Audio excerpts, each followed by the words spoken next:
Mr. President, I have yet to meet a person in Minnesota that is hungry. Yet today.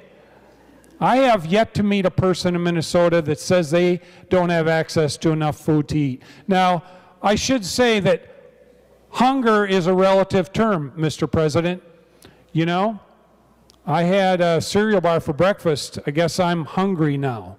That, to some, might be maybe that's the definition of the bill. I don't know. I didn't see a definition of hunger in the bill, Mr. President. Nothing makes me angrier than a Republican politician openly declaring their hate against poorer constituents. But nothing makes me angrier than a Republican politician openly declaring their hate against poor children. Minnesota State Senator Steve Drazkowski is telling everyone no food insecurity here because I haven't personally experienced it. I deny anybody in my district has it, and I personally have a grudge against the government, public schools, children, and the poor. The Minnesota Department of Health shows that the Wabasha County, which is Drazkowski's district and home county, 8.5% of kids 18 and under live in poverty, and more than 24% qualify for free or reduced lunch in school. And that's the children that we know of. Here's the deal.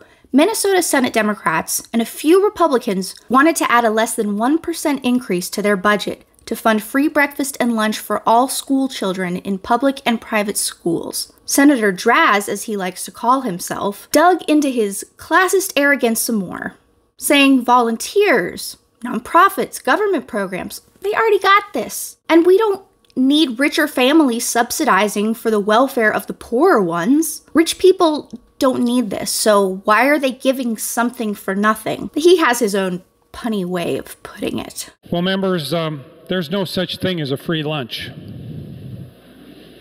But we have a bill before us that says there's a free lunch in the title. That's not true.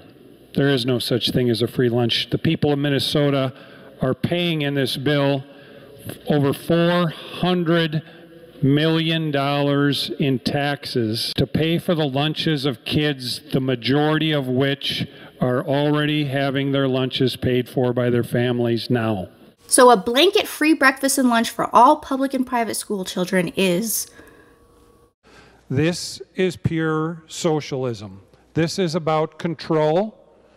It's about the government dictating to kids what they're going to eat and how much they're going to eat. Shocker that he doesn't understand socialism or the bill he's talking about. The bill is meant to expand upon existing school lunch programs because Minnesota nonprofits focused on food security are warning the state that any federal funding for free lunch will expire after this school year. And the bill's author spoke up about how not all families fit neatly into the means-tested programs. And then there are the families who are just over that line of poverty. Life is difficult, money is still very tight, the food supply is still unpredictable. Having a breakfast and lunch provided at school is one less thing, one less worry for these families.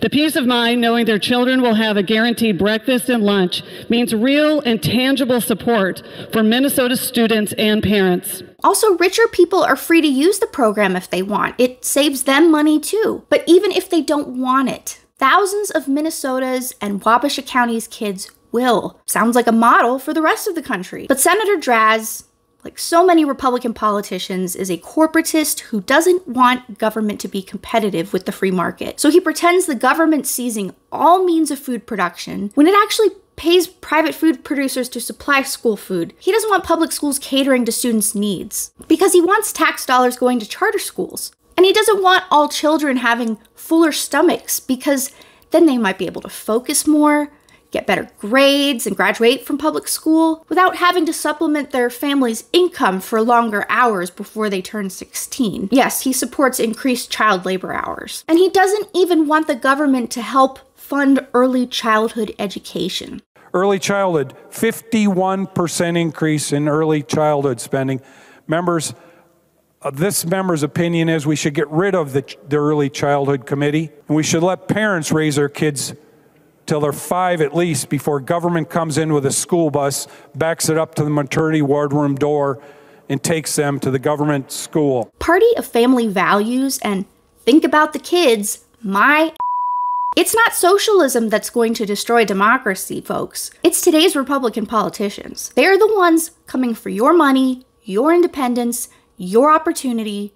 They want you dependent on corporations. But I want to end this story on something positive. The free lunch bill became law in Minnesota, and the free lunch program could become operational by July. Way to go, Minnesota Democrats. Thanks for watching, guys. I'm Leah Cover, and if you are or know a Minnesotan who has a Republican state rep or senator, check out or recommend this video, because you might be able to save yourself or others from re-electing the dunce caps that voted against the health of children. See you in the next video.